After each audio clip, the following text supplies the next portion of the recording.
empezar con Efesios capítulo 4, verso 1. Capítulo 4, verso 1 del libro de los Efesios, o Pablo a los Efesios. Casi siempre solo leemos Efesios 4:11, ¿verdad? Y nos hemos olvidado los primeros versos. Vamos a leer hoy del 1 al 8. ¿Lo tenemos? Efesios 4 del 1 al 8. Aquí está Pablo hablándole a los Efesios. Yo pues, preso en el Señor, os ruego que andéis como es digno de la vocación con que fuisteis llamados, con toda humildad y mansedumbre, soportándoos con paciencia los unos a los otros en amor. ¿Cuántos aquí se soportan con paciencia los unos a los otros en amor? Sí, sobre todo cuando nos hacen bromas pesadas, ¿verdad? Hay que soportarnos con paciencia en amor. El verso 3 para mí es muy importante y espero que para usted también. Solícitos en guardar la unidad del Espíritu en el vínculo de la paz. Quiero pararme un momentito. Fíjese que aquí nos aclara que la unidad es del Espíritu Santo. O sea que por un mismo Espíritu fuimos injertados en un cuerpo, estamos unidos por un mismo Espíritu. A nosotros no nos corresponde producir ni provocar la unidad porque el Espíritu Santo lo hizo, pero sí tenemos la responsabilidad de guardar la unidad que el Espíritu Santo ha producido. ¿Y cómo se en el vínculo de la paz? Dice, procurar la paz con todos, en la medida que sea posible, ¿verdad? Y la santidad sin la cual nadie verá al Señor.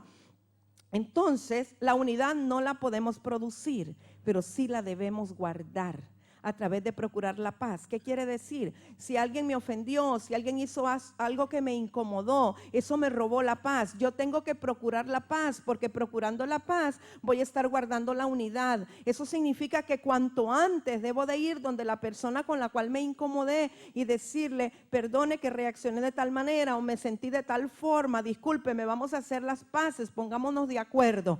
Y de esa manera vamos a estar nosotros manteniendo o guardando la unidad que ya el Espíritu Santo produjo por el Espíritu Santo que está en nuestro corazón, ¿de acuerdo? Un cuerpo, fíjese en el verso 4, un cuerpo, hermanos, no muchos cuerpos, un cuerpo y un espíritu, como fuisteis también llamados en una misma esperanza de vuestra vocación. O sea, es una misma esperanza. ¿Cuál es nuestra esperanza? Jesucristo es la esperanza de gloria. El galardón grande es Jesucristo glorificado, la gloria postrera. Esa es la esperanza con la cual nosotros fuimos llamados. Un Señor, Jesús, ¿verdad? Una fe, un bautismo. El bautismo aquí no se refiere al bautismo de aguas, ni al bautismo santo. Se refiere al bautismo con el cual fuimos injertados en el cuerpo. Bautizar quiere decir sumergir. Cuando nosotros vinimos al Señor, cuando reconocimos a Jesús como Señor de nuestras vidas, el Espíritu Santo nos injertó en un solo cuerpo, nos sumergió en un solo cuerpo. Fuimos sumergidos en la sangre de Cristo. Ese bautismo es el que nos une y nos identifica. Un solo bautismo. Un Dios y Padre de todos, un solo Padre, el cual es sobre todos y por todos y en todos, pero a cada uno. Qué lindo, porque es un Dios para todos, pero es un Dios individual. Es un Dios que es Dios por todos y para todos, pero a cada uno, porque Él es un Dios individual, de nosotros fue dada, y verso 7, lo vamos a repetir, la gracia conforme a la medida del don de Cristo. Podría decir conmigo y señalarse con su dedo, pero a cada uno de nosotros fue dada la gracia conforme a la medida del don de Cristo. ¿Alguien podría decirme si con una cinta métrica puede medir el don de Cristo? ¿Con una regla? ¿Aún con una de esas super reglas que usan los sastres? ¿Habrá manera de medir el don de Cristo? Entonces, ¿cómo será ese don que nos fue dado conforme a la medida del don de Cristo? ¿Alguien puede decirme? ¿Inconmensurable? ¿O cuál es la palabra para decir algo que no se puede medir? Inconmensurable. Ilimitado es que no tiene límites, pero inconmensurable es que no tiene medida. No se puede, no hay forma. Entonces el don de Cristo que le ha sido dado, ¿a quién? A cada uno de nosotros. No al pastor, no al apóstol, no al profeta, no al evangelista, no al maestro. A cada uno de nosotros, que incluye el pastor, el evangelista, el profeta, el maestro, por supuesto. A cada uno de nosotros, a cada uno de ustedes nos fue dado el don, el carisma, la gracia del Señor conforme a la inconmensurable medida de Dios o de Cristo. ¡Qué tremendo! Yo no sé si usted se ha parado a pensar en eso. O sea, que no hay manera de limitar ese don, porque no tiene medida. Eso es lo que más me impresiona. Y el verso 8, por lo cual dice, subiendo a lo alto, llevó cautiva la cautividad y dio dones a los hombres. Ya habíamos hablado de ese verso, pero quiero reforzarlo. Subió, llevó cautiva la cautividad, subió y dio dones a los hombres. Quiere decir que los dones los dio después de resucitar. Quiere decir que los dones tienen el poder de la resurrección. Por eso es que no se pueden medir. Son dones de poder. Son dones de resurrección, dones de ascensión. No son dones terrenales. No son regalos corruptibles. Están llenos, impregnados del poder de la resurrección, porque fue después de que bajó y venció a Satanás y le arrebató las llaves del Hades que Él subió y nos dio dones incorruptibles e inconmensurables. No tienen medida, ni se pierden, ni se corrompen, ni se deterioran. Esos son los dones que dio a cada uno de ustedes, de nosotros. ¿Estamos de acuerdo? Lo cree porque la palabra lo dice, ¿verdad que sí? Entonces vamos a ver un poquito, hermanos, los dones del ministerio.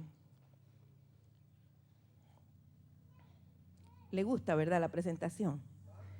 Ya no van a cambiar de iglesia porque aquí también hay presentaciones en PowerPoint.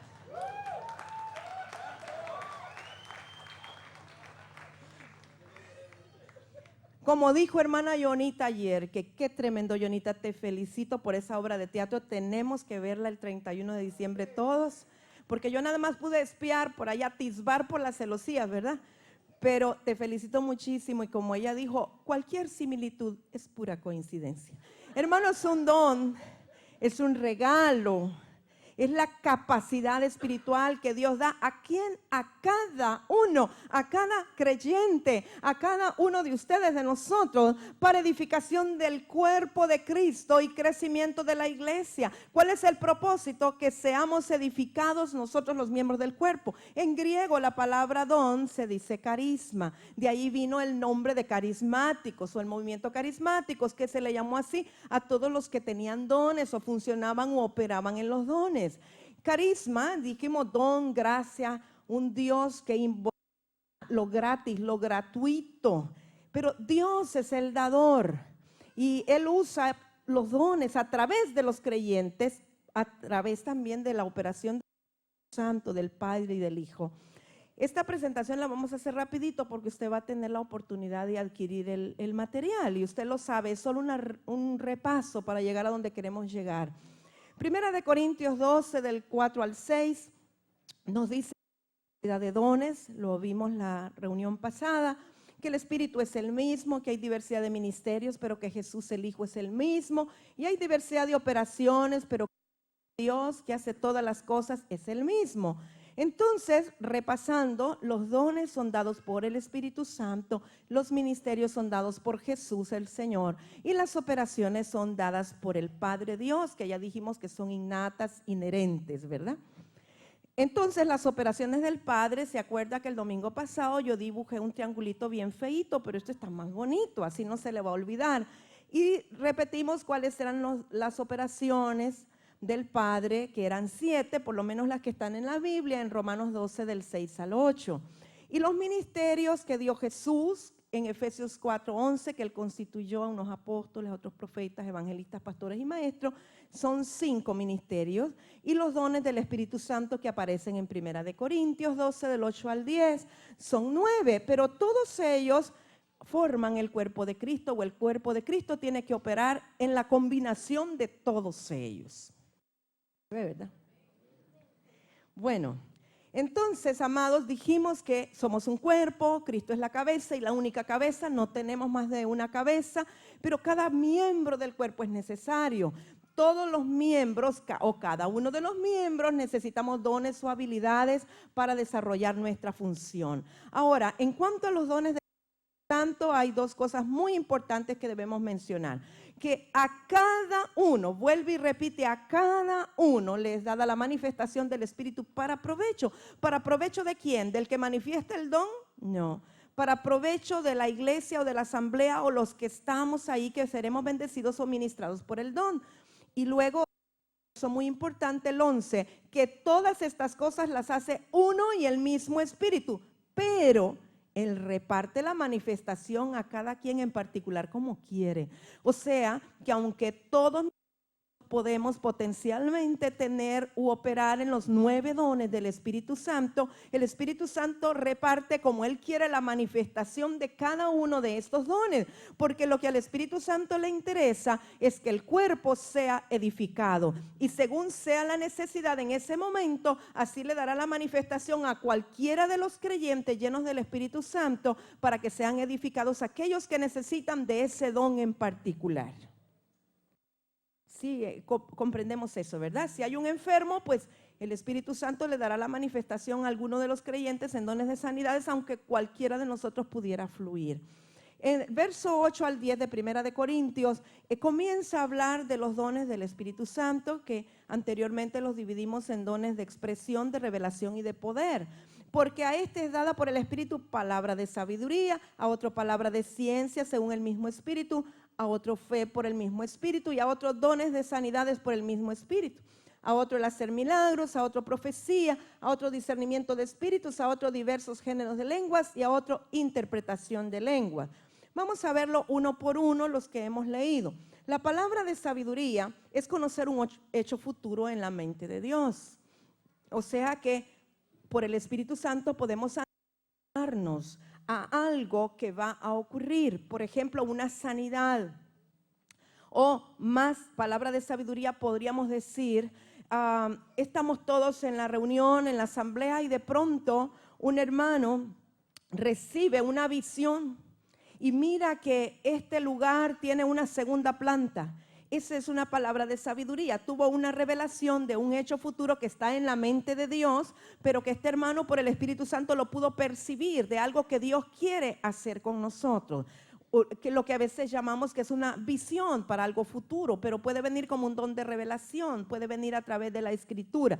Pero normalmente es que la persona puede ver lo que está en la mente de Dios de una manera futura y Él lo trae al presente.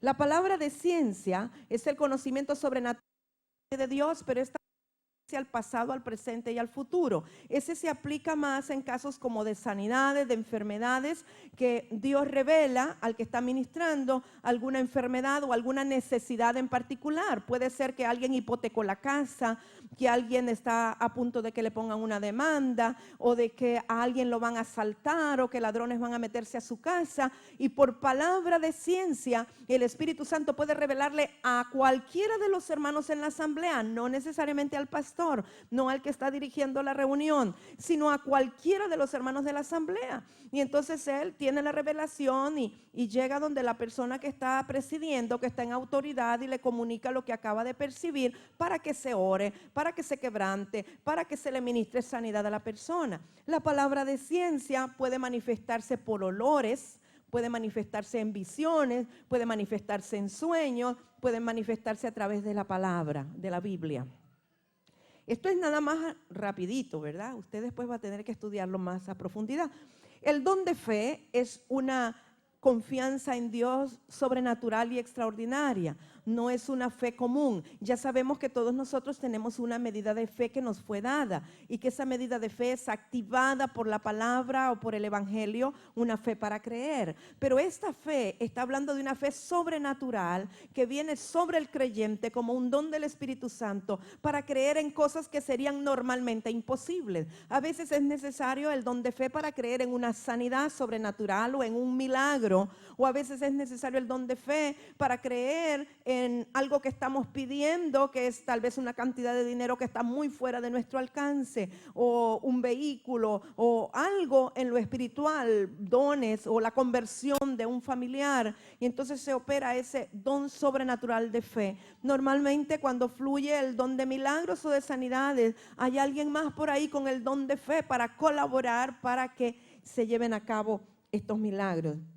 Los dones de sanidades, yo creo que es plural dones por dos razones. Una, porque se refiere a sanidades tanto del cuerpo como del alma, como del espíritu. Hay sanidades espirituales, hay sanidades emocionales o del alma y hay sanidades físicas también. Entonces es plural porque se refiere a diferentes sanidades. Pero aún dentro de las sanidades físicas hay personas que Dios los usa como especialistas en determinadas sanidades.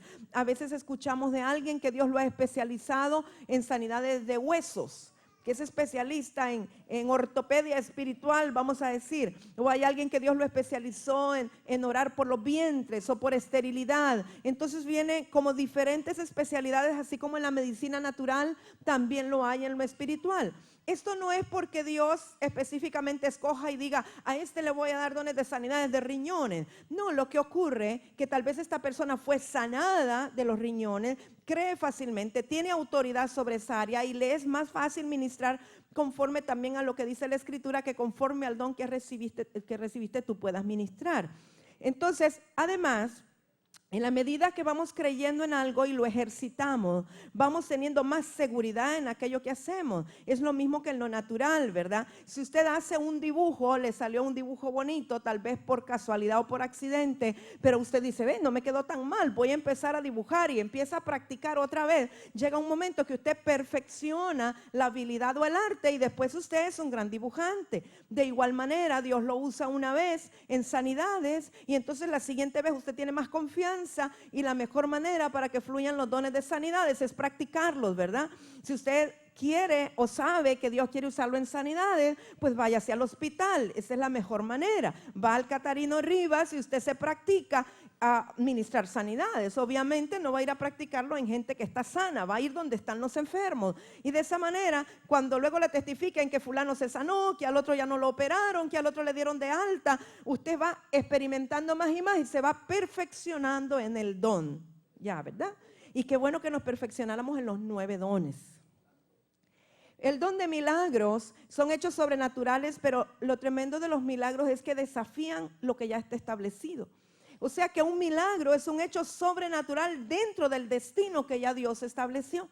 Es la única manera que Dios tiene para cambiar a sí mismo el plan o la trayectoria de algo, ¿verdad? Yo soy testigo de eso, ¿verdad? En el caso del nacimiento de Rebeca, que fue algo milagroso. Dios rompió lo que estaba establecido y entonces nos dio a Rebeca. Normalmente cuando hay hijos de milagros son hijos consagrados y que tienen una responsabilidad mayor que los que estaban planificados de una manera natural, porque Dios no es que se contradijo, pero rompió a sí mismo lo que había establecido. Y eso puede ocurrir con muchas otras cosas. Milagros no solamente es eso, pero es algo que es totalmente sobrenatural. Digamos, en milagros puede entrar que creció el miembro, una mano, alguien que no tenía mano, que no tenía oreja. Eso ya no es sanidades, eso es un milagro, ¿verdad? Y es un milagro creativo. Cuando se trata de algo que crece o algo que no estaba y luego está, se llama un milagro creativo. La hermana Yonalana le han profetizado que fluirá en don de milagros y el tiempo está cercano. Él decía, ¿sabe que para fluir en el don de milagros hay un requisito y es la humildad? Y a veces, aunque está allí el don y está profetizado, Dios todavía está trabajando en la humildad, porque qué tremendo sería que le quitáramos la gloria a Dios por los milagros que Él hace. Entonces Dios como que trabaja bien en nosotros para que luego podamos fluir sin problema de robarle la gloria a Dios. Porque los dones son del Espíritu Santo. Él los reparte como quiere y da la manifestación como Él quiere. Don de profecía, hermanos, en el caso del don, es una palabra o una revelación dada de Dios a alguien que está en asamblea y que se va a parar y va a declarar esa palabra. La profecía como don no necesariamente involucra dones de revelación. No necesariamente es que usted va a declarar, por decir, y dice el Señor que mañana va a ser tal cosa. No necesariamente, esa sería palabra de sabiduría. Yo creo que hay bastante ignorancia en la iglesia en general de qué es palabra de sabiduría, qué es palabra de ciencia y qué es don de profecía. El don de profecía es sencillamente declarar la palabra que ya está escrita, que es la palabra profética más segura. Entonces, la palabra que está escrita, que tiene poder, es proclamada o declarada por alguien en la asamblea que recibe de parte del Señor que esa palabra aplica en ese momento, y puede ser sencillamente una palabra de exaltación al Señor, o puede ser una palabra que dé respuesta a alguien que está pidiendo algo al Señor. Pero siempre que el don de profecía es manifestado, traerá edificación, consolación, dirección, exhortación, que a veces la gente cree que exhortar es regañar, pero exhortar es animar. Entonces hay palabras que animan. Por ejemplo, puede ser que alguien esté muy cansado, vino a la iglesia que casi no quería venir, se siente agotado, y entonces alguien se para y dice, de verdad, de parte del Señor, tengo una palabra en esta mañana: fortaleced las rodillas endebles y las manos cansadas, y verá Isaías tal, y esa es una palabra que está en la Biblia, pero era la palabra que iba a fortalecer al hermano que vino cansado y desanimado. ¿Me explico? O sea que el don de profecía no está hablando necesariamente de declararle el pasado, el presente y el futuro a la persona, sino es una palabra de consuelo y de exhortación a nivel del don, ¿verdad? Discernimiento de espíritus es un don muy necesario en el cuerpo. Sirve para identificar lo que es divino y discernirlo de lo que es humano y lo que es satánico. En el caso de que algo sea satánico o sea del enemigo, el discernimiento de espíritus nos ayuda también a saber qué género de espíritus, qué tipo de espíritus, contra qué estamos peleando, ¿verdad? No solo que es del enemigo, sino de dónde proviene o cómo podemos contrarrestarlo. Alguien puede levantarse con una oración en lenguas, y el que tiene discernimiento de espíritus sabrá discernir si esas lenguas son divinas, son humanas o son satánicas, porque el que no tiene discernimiento simplemente lo oye como una palabra en lenguas y puede creer que es algo de Dios. Puede venir a alguien, un falso profeta, pero el que tiene discernimiento de espíritu sabe si el profeta era verdadero o era falso. No porque se cumpla o no se cumpla la profecía, porque ese no es el requisito del verdadero profeta, sino que falso profeta es todo aquel que la palabra que dijo desvió a la persona del camino del Señor. Tenemos el diverso género de lenguas, que estas son lenguas que no son las mismas de la lengua que es un sello inicial del bautismo del Espíritu Santo.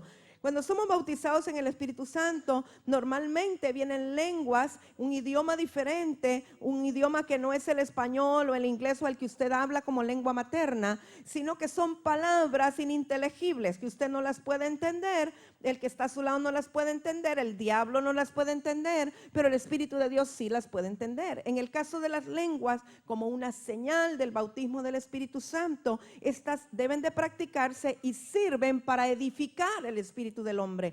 Cuando nosotros nos sentimos débiles espiritualmente, entonces comenzamos a hablar en lenguas y somos edificados espiritualmente, y al cabo de un rato nos sentimos bendecidos, nos sentimos con unción, con fuerza, porque nuestro espíritu humano es edificado a través de hablar en lenguas, porque el que habla en lenguas a sí mismo se edifica. Pero los géneros de lenguas es adicional, es diferente a ese sello de lenguas del bautismo del Espíritu Santo. Esto habla de idiomas que son de diferentes géneros. A veces puede haber lenguas de adoración, lenguas de guerra, lenguas de intercesión o lenguas que llevan consigo un mensaje. Normalmente las lenguas, que son diversos géneros de lengua, tienen una interpretación. Si esas lenguas no tienen una interpretación, entonces no se deben de declarar en la asamblea, porque la razón de que alguien hable en lenguas, o si fuera de parte de Dios, es para que dé un mensaje que los demás puedan entender a través de la interpretación. Si no, Dios lo daría mejor a través de palabra de sabiduría o palabra de ciencia. O sea que para que alguien dé un mensaje en lenguas en público, tiene que haber quien lo interprete. No estoy hablando de la lengua personal que edifique el espíritu, estoy hablando del don del diverso género de lenguas. Entonces, la interpretación de lenguas es traducir al español o a su idioma vernáculo, a lo que usted habla, porque si está en Estados Unidos, pues será el inglés, si está en Francia, será en francés, es que alguien interprete o traduzca el mensaje que la otra persona dio en lenguas, y entonces así la gente será edificada. Eso es del Espíritu Santo, sencillo, ¿verdad? Y todos ellos están en ustedes, están en todos nosotros y potencialmente podemos fluir con ellos. Dice que a uno puso Dios en la iglesia primeramente apóstoles, luego profetas, lo tercero maestros. Esto nos trae un orden de cómo se estructura una iglesia, una asamblea, que primero el fundamento, la confirmación, los maestros que enseñan la palabra, luego los que hacen milagros, después, o sea, para que la gente crea, ¿verdad? Los que ayudan, los que administran, los que tienen don de lenguas. No mencionó al pastor aquí. Son todos apóstoles, son todos profetas, todos maestros, hacen todos milagros, tienen todos dones de sanidad, hablan todos lenguas, interpretan todos. Procurad pues los dones mejores. Mas yo os muestro un camino más excelente y ya sabemos que es el camino del amor. Porque Dios es amor, pero es fuego, ¿verdad, hermanos? Amén. Vamos a seguir, eso era nada más la presentación de los dones, pero vamos a seguir con algo importante. Hermanos, nosotros somos y hemos dicho que somos una iglesia apostólica y profética. Lo que usted acaba de ver de todos los dones, cuando los dones están operando en el cuerpo de Cristo, eso es una iglesia apostólica y profética, en el sentido de que es una iglesia enviada que va y hace la obra del ministerio con todos los dones y el equipamiento que Dios le ha dado. Una iglesia apostólica no quiere decir que todos los miembros son apóstoles, sino que tienen una visión apostólica de salir para cumplir la comisión que el Señor nos ha dado. A mí me llamó mucho la atención cuando estaba estudiando la palabra, algo de Pablo, ahí en Hechos 20, donde nos habíamos quedado. Vamos a ver desde el verso 17, en Hechos 20. ¿Lo tenemos, hermanos? Quiero que veamos un poquito al apóstol Pablo. ¿Estamos seguros que Pablo era un apóstol? Sí, ¿verdad? Era un enviado a establecer la palabra o el reino en los gentiles. Bueno, enviando pues desde Mileto a Éfeso, ese es el 17, hizo llamar a los ancianos de la iglesia. ¿A quién llamó Pablo? A los ancianos de la iglesia, no al pastor de la iglesia. No había a los ancianos de la iglesia.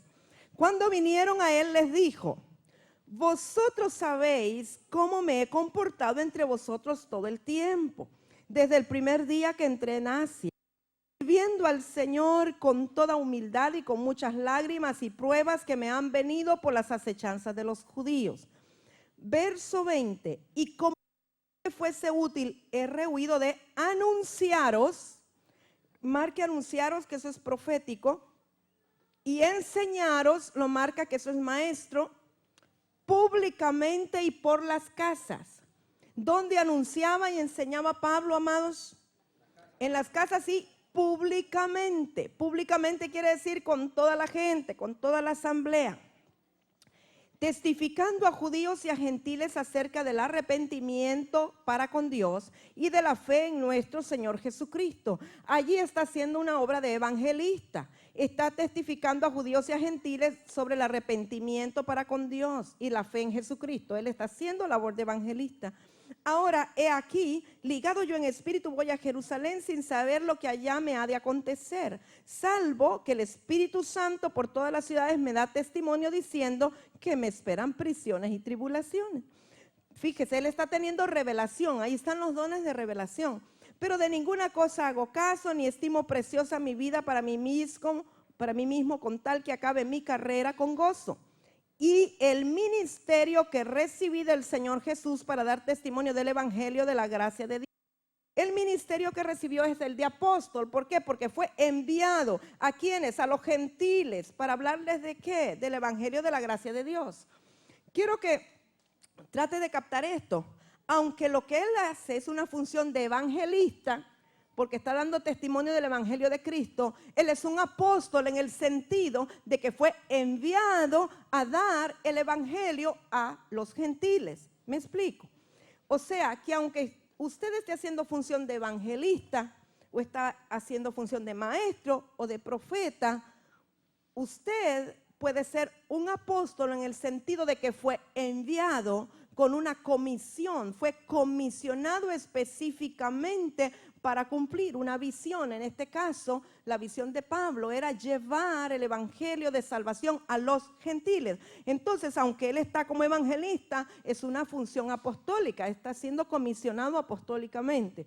Y ahora he aquí, yo sé que ninguno de todos vosotros entre quienes he pasado predicando el reino de Dios verá más mi rostro. Él se va allá de Éfeso. Por tanto, yo os protesto en el día de hoy que estoy limpio de la sangre de todos. Lo que está diciendo es, espero que lo que yo les haya dado les baste para seguir viviendo en rectitud.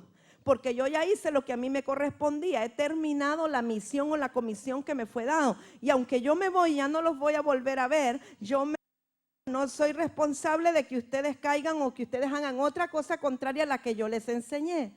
¿De acuerdo? O sea, el apóstol no tiene que estar toda la vida con la gente. Él da la palabra, pone el fundamento, se puede ir y después, ahí sí sálvese quien pueda, ¿verdad?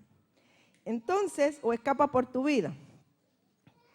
Verso 26, por tanto, yo os protesto en el día de hoy que estoy limpio de la sangre de todos, porque no he rehuido anunciaros todo el consejo de Dios. O sea, amados, él no era que estaba ministrando tal vez liberación o ministrando sanidad a ellos o consejería. La misión y la comisión del apóstol era anunciarles todo el consejo de Dios.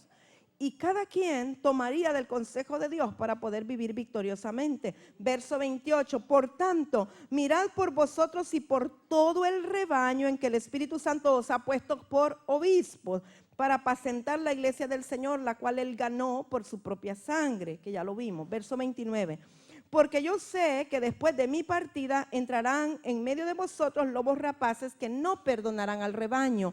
O sea, amados, cuando ha sido puesta una palabra, cuando ha sido puesto un fundamento, siempre el enemigo va a enviar lobos rapaces para tratar de robar la semilla que fue puesta. Pero Pablo les está anunciando de antemano lo que va a ocurrir para que no caigan en error, para que no se dejen envolver. Pero Pablo está seguro que ha anunciado todo el consejo de Dios y que ellos tienen los dones y las habilidades para poder salir de esa situación. Y de vosotros mismos se levantarán hombres que hablen cosas perversas para arrastrar tras sí a los discípulos. Por tanto, velad, acordándoos que por 3 años de noche y de día no he cesado de amonestar con lágrimas a cada uno. 3 años estuvo con ellos. Y ahora, hermanos, os encomiendo a Dios y a la palabra de su gracia, que tiene poder para sobreedificaros y daros herencia con todos los santificados. O sea, se está despidiendo y les dice, los encomiendo a Dios, hermanitos. No es que les dejó otro apóstol ahí, no les dejó un encargado, que él trabajó con sus manos. Hoy día tenemos el concepto de que el apóstol no puede trabajar. ¿Y quién duda que Pablo era un apóstol? Pero él trabajó con sus manos para sustentarse él y todos los que estaban con él. Estas manos me han servido, o sea que él trabajaba para él y los del equipo.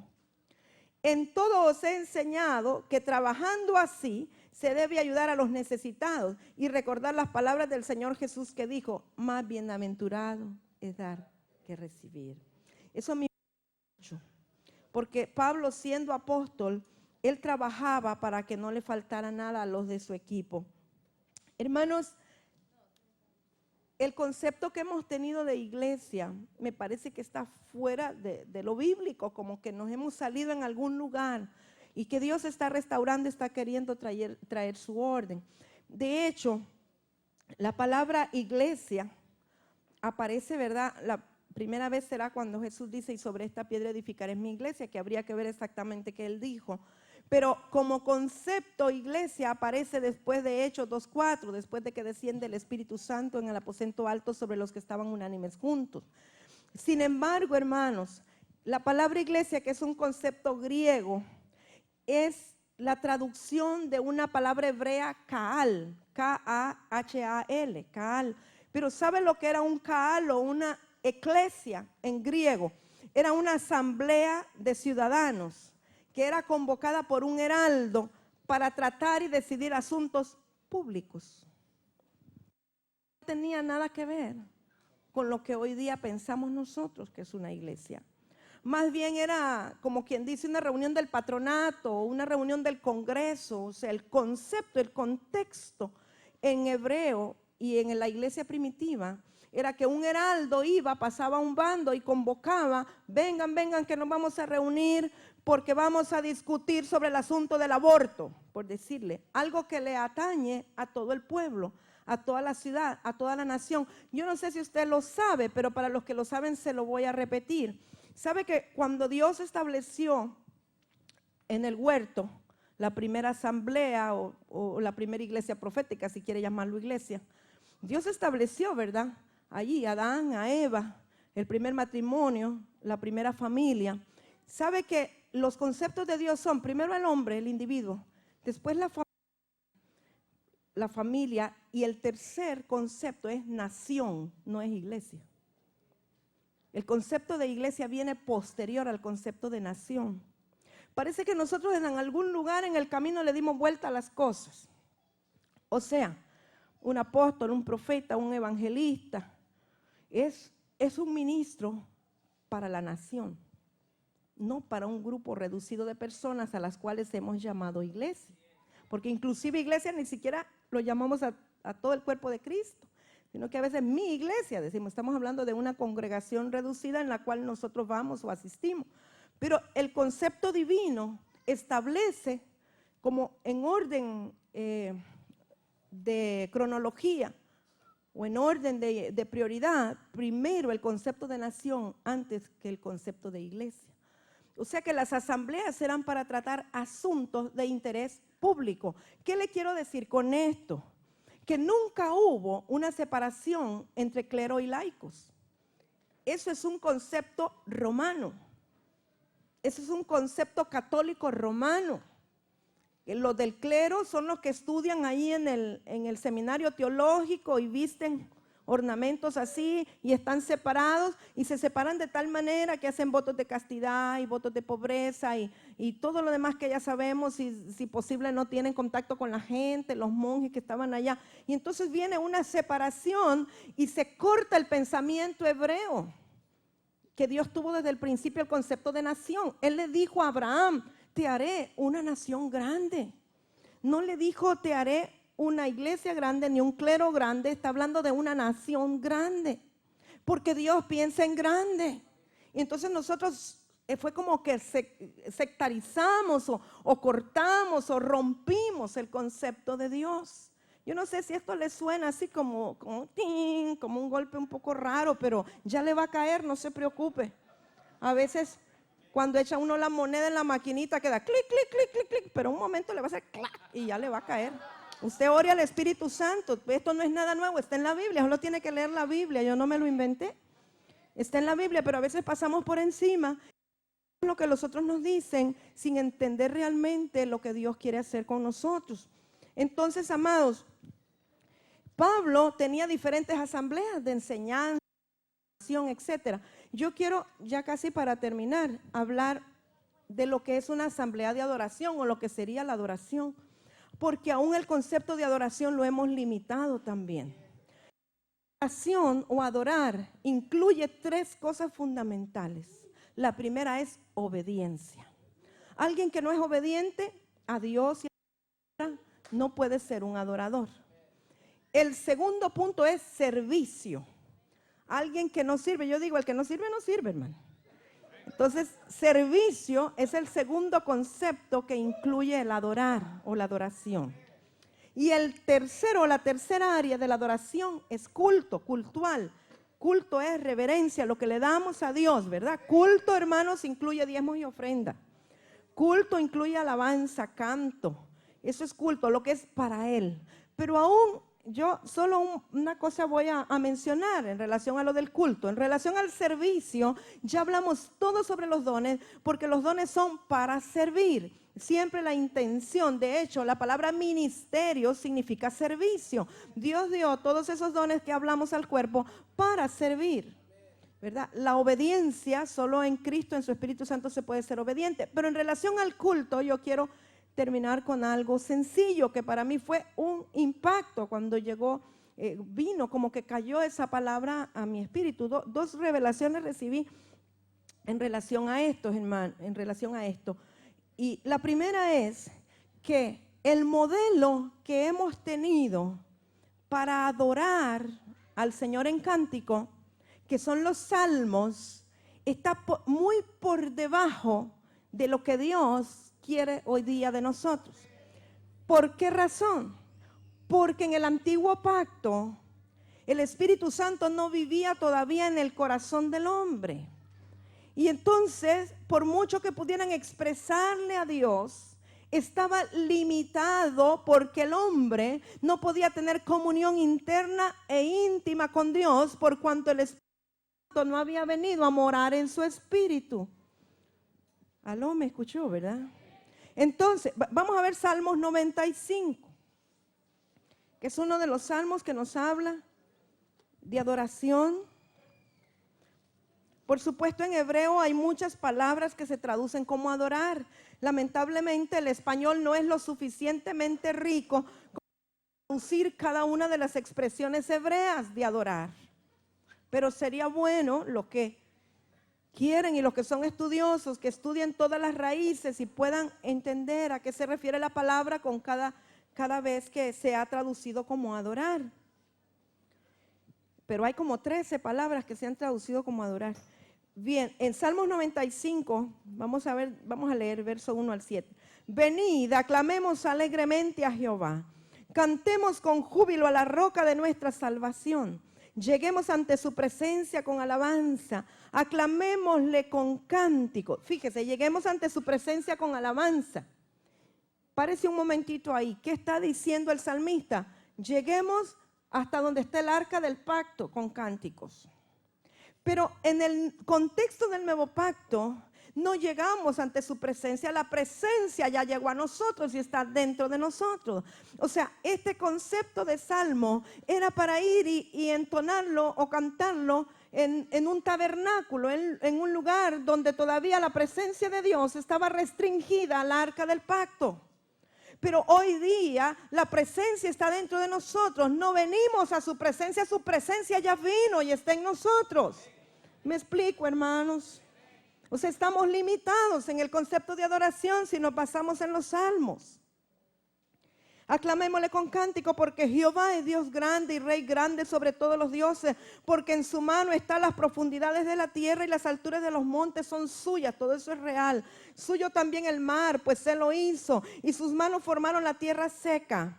Verso 6, venid, adoremos y postrémonos, arrodillémonos delante de Jehová nuestro Hacedor. Aquí están hablando exclusivamente de lo que es culto, porque Él es nuestro Dios, nosotros el pueblo de su prado y ovejas de su mano. Hasta allí voy a llegar, pero en el verso 7, hermanos, fíjese lo que dice el salmista. Yo sé que ellos están alabando a Dios, están exaltando a Dios, están adorando a Dios en la medida de la revelación que ellos han tenido y en la relación que ellos han tenido con Dios. ¿Qué nos muestra el verso 7? ¿Cuál es la relación que tienen con Dios? Él es nuestro Dios, nosotros el pueblo de su prado y ovejas de su mano. Es una relación de pastor a oveja. ¿Estamos de acuerdo? Ok.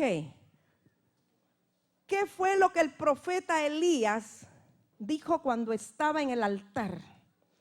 Ahora, oh Jehová, te pido, vuelve tú el corazón. Vuelve el corazón de ellos a ti, ¿verdad? Ahí son una proclama y una declaración. Hermanos, ¿y por qué cree usted que el profeta Malaquías, que es el último que vemos antes de la época del silencio y que aparezca Juan el Bautista, ¿Por qué cree que termina con un verso tan trascendental que habla de la venida del espíritu de Elías, que haga volver el corazón de los hijos a los padres y los padres a los hijos? Y me atrevo a decir algo que creo que es una revelación apostólica también, que el original debe haber dicho, volver el corazón de los hijos al padre. Me atrevo a decirlo. Porque el profeta Elías estaba clamando, estaba declarando algo para el futuro. Estaba declarando que habría o se establecería un vínculo de paternidad a través del nuevo padre del Cordero. ¿Por qué cree que el espíritu de Elías, que es el espíritu profético, tiene que venir antes del día del Señor grande y terrible? Porque si no, dice que hiere la tierra con maldición.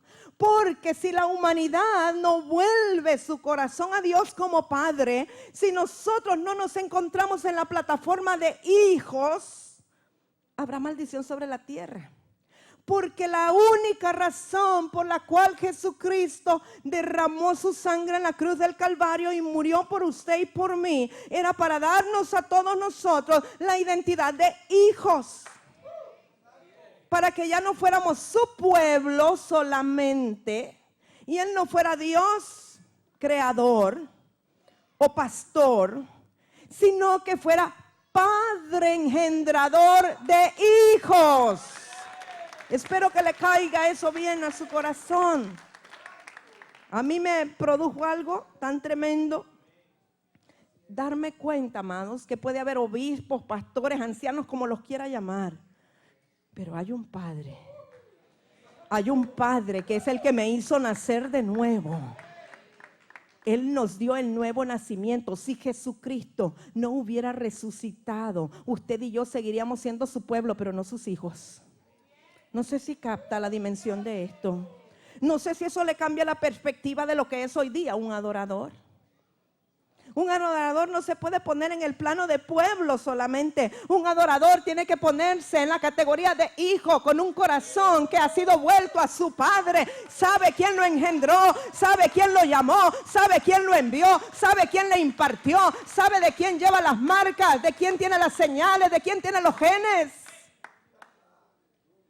El que no tiene una revelación de la paternidad no puede ser un adorador. Por eso es que hay muchos con muy buena voz, pero que aunque usted tenga los ojos cerrados, se da cuenta que subió alguien que tiene problemas con la paternidad de Dios. Porque solo el que ha conocido el amor del Padre y quién es el que lo engendró, puede de verdad adorarle.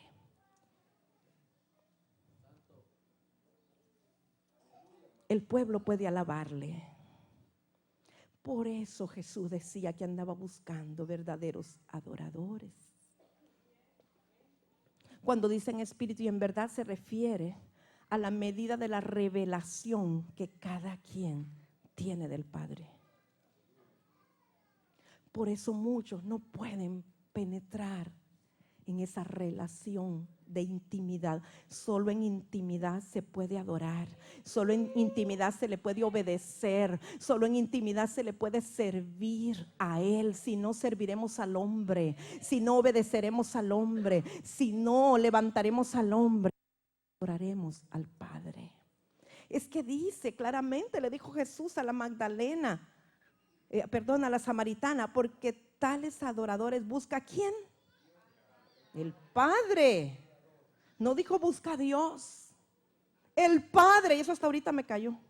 El Padre es el que los busca, porque el Padre anda buscando hijos que a través del espíritu de Elías, que es el espíritu de la profecía, vuelvan su corazón al Padre. Eso fue todo el evento en el Carmelo, toda la confrontación, todo el fuego que descendió en el Carmelo, era para que el corazón de ellos se volviera a Dios. En ese tiempo no podían verlo como Padre, era como creador, pero por eso era profético del tiempo postrero. De este tiempo, por eso Juan vino para preparar el corazón. Hermanos, todo este caminar se resume en una cosa: en que encontremos al Padre que envió a su Hijo para hacernos hijos. Eso es todo. El objetivo de Dios era recuperar a sus hijos, no pueblo. Y ese es nuestro objetivo como asamblea, como iglesia profética. ¿Por qué somos una iglesia profética? No porque profetizamos, sino porque tenemos la revelación de quién es nuestro Padre. Porque el espíritu de la profecía, el espíritu de Elías ha venido para conmocionarnos, para tocarnos y para revelarnos que somos sus hijos. Y solo así podremos ser verdaderos adoradores. Y entonces vamos a hacer lo que Él dice que hagamos y vamos a obedecer y vamos a servir y nos vamos a postrar con conocimiento, que es parte del culto. El corazón del Hijo ligado al corazón del Padre. No hay otra manera de adorarle, solamente reconociendo que somos hijos. En otras palabras, lo que les dije el domingo pasado, cuando Abraham subió al monte, solo el Hijo subió para adorar. Y Abraham dijo, por la revelación que tuvo, subiremos, ¿qué dijo? Adoraremos y volveremos. Y eso era profético, de que Isaac representaba al Hijo, a Jesús. Y adoraremos en ese momento, lo que iban era levantar un altar, ¿verdad? Y él se iba a poner en sacrificio, porque hasta ahí llegaba la revelación. En este momento ya Jesucristo fue puesto sobre el altar. Ya Él estuvo sobre el altar, en el madero. Ya derramó la sangre. Él fue el cordero inmolado. Entonces nosotros podemos ser los hijos puestos sobre el altar para adorarle. Hermanos adoradores, vengan por favor. Amados, yo clamo en esta hora que el espíritu de Elías, el espíritu profético descienda sobre nosotros, sobre esta generación, sobre este pueblo, sobre este cuerpo, para que entendamos que somos hijos. Y que la adoración, hermanos amados, tiene que exceder al libro de los Salmos. Dios me decía mientras estaba ahí sentada y estaban los hermanos aquí ministrando, cantando. El Señor me decía, por eso tiene que haber salmistas proféticos o profetas salmistas. Porque alguien preguntó, dice, ay, qué enredo, y por qué profetas aquí y estrategas y lo otro y salmistas, y clarito el Espíritu de Dios me dijo, por eso es necesario, y yo levanto profetas salmistas para que ministren del Espíritu de Elías, para que hagan volver el corazón de los hijos al Padre, para que sean abiertos los ojos y no seamos solamente pueblo, sino que vengamos a ser hijos y podamos adorar al Padre en espíritu y en verdad. Por eso necesitamos profetas salmistas, porque el libro de los Salmos se queda corto con lo que tiene que ser hecho hoy día. Y eso es para ustedes, hermano. No alcanza la medida el libro de los Salmos de lo que ustedes van a producir. Porque tienen que producir, si son hijos, si conocen la paternidad de Dios, de ese espíritu van a ministrar, y tienen que producir que el pueblo se sienta hijo y vuelva su corazón al Padre. Si usted ha recibido algo esta mañana, póngase en pie y comience a clamar. Si usted todavía no ha entrado a la dimensión de hijo a papá y todavía no conoce bien a aquel que usted adora,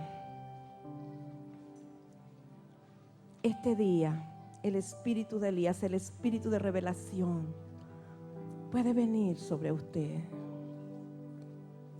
Queremos adorarle. Entregamos el corazón y Él respondió con fuego, ¿verdad? Entonces esta mañana usted puede decirle, revélate a mí. Quiero adorarte. Adorarte porque eres Padre. Él es Dios, Él es Rey, pero Él es Padre. Por sobre todo Él es Padre. Declaramos, Dios mío, que tu presencia está ya en nuestro corazón. Amado, la presencia de Dios está en su corazón. Por eso no tiene que esperar a venir a la iglesia, aquí a la reunión, a la asamblea o al edificio, sino que usted puede adorarle en lo íntimo, en lo secreto, en su casa. Puede adorarle en todo tiempo y en todo lugar. Aquí solo lo manifiesta públicamente, pero la adoración comienza en la relación de intimidad, cuando sabemos que somos hijos del Padre. Nos dio su gen, su naturaleza. Es su misma naturaleza la que está dentro de nosotros y fluye en nuestro interior. Y el espíritu de adopción clama en nosotros: Abba Padre, Abba Padre. Fuimos hechos hijos, amados. Éramos su creación, pero Jesús nos hizo hijos, porque Él vino a los suyos, a los judíos. Muchos de ellos no le recibieron, pero a los que hemos creído nos ha sido dada la autoridad delegada de ser hechos hijos de Dios. El Padre nos ha dado de sí, de su naturaleza. Podemos adorarle, sabiendo que adorarle es obedecerle, servirle y también postrarnos delante de Él, haciendo reverencia a Él y reconociendo quién es.